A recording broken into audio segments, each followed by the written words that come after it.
Have you ever wanted to build a sunroom but you don't know how? In this series, you're going to be able to follow along with us step by step at Bound Home Editions. You can follow along with us every step of the way. So as you can see, we've already gotten started with some demo and some prep.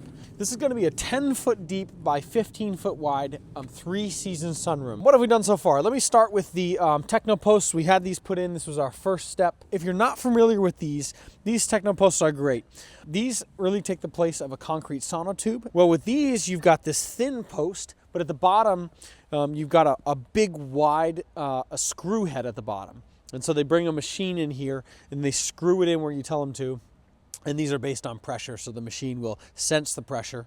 And when it reaches a certain pressure as it's screwing it in, it stops. We did these instead of a sonotube because of their convenience and their speed. The reason that we didn't do a full foundation here is because we don't have any, we have electrical coming out into the sunroom, but we don't have any plumbing. So we don't need warm space underneath the floor.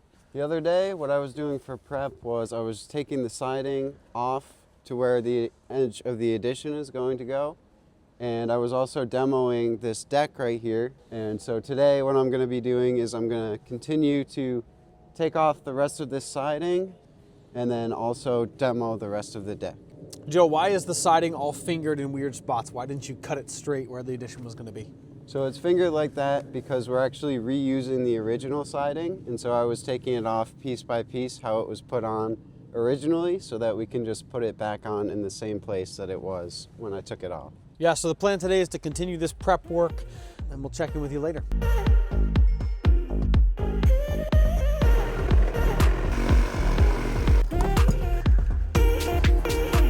At this last step, this thing is lag bolted into the house framing, which is good. It's the way it should be, but it's hard to get off.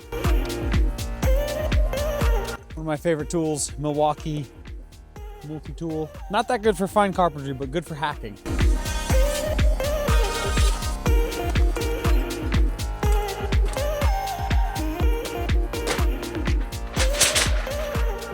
Okay, well, if there was sheathing on this before, we would have wanted to take it off so we could see the condition of this framing here. This piece is called a rim joist, and it's pretty solid. You can hear it. It's not hollow, it's high-pitched. So good connection point. Oftentimes, especially when you had a deck like this, just like a lot of rot in this framing, and so you want to make sure you really can see it. And then oftentimes there has to be some work done to fix it. But this is in good shape. The next step is going to be laying out where our ledger is going to go for the addition. Our next step in preparation is going to be to mark on the house where our ledger is going to attach to. The way we're going to figure that out is we need our addition to come off the house square. We don't want it to be racked one way or the other. And so we've got to find what's going to be a square line off the house to the techno post, because the techno post ain't moving. We use what's called the 3-4-5 rule. If you have a right angle and one side is 3 inches and the other side is 4 inches, the diagonal connecting the two ends is going to be 5 inches. And if you do that, you know that this is a square edge. And that's what we want to figure out here, what's square off the house, right? The measurement that we come up to is 114 1/4. I divide 114 1/4 by 3, and then I times it by 5, 190 7/16. I'm going to pull this out till he tells me we're at 190 7/16. Good there. Okay, and I can mark it here. I take my 114 1/4 again. I divide it by 3, because this is my 3 length, and then I times it by 4. And that's going to give me my length along this edge. I lost my pencil. Always carry multiple pencils. And then I'm going to run it this way, and I forgot the measurement again.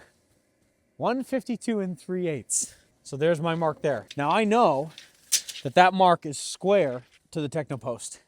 Okay, the last bit of site prep we need to do before we're ready to start framing is dealing with this furnace exhaust. So this is coming out of the existing house rim joist, like right where we need to put the ledger.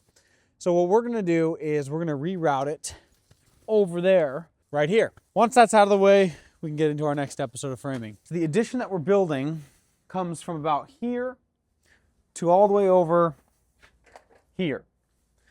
Now the existing place where those pipes are that we showed you, coming up from here and here, they're running up and then over in this bay, straight out the middle of the addition.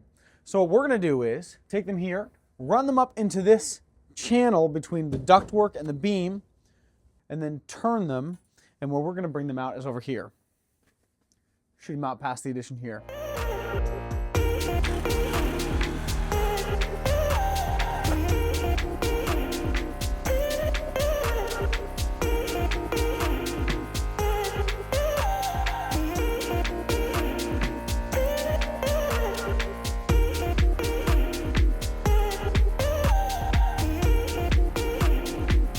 All right, so we've just finished moving our furnace vents. They used to be over here.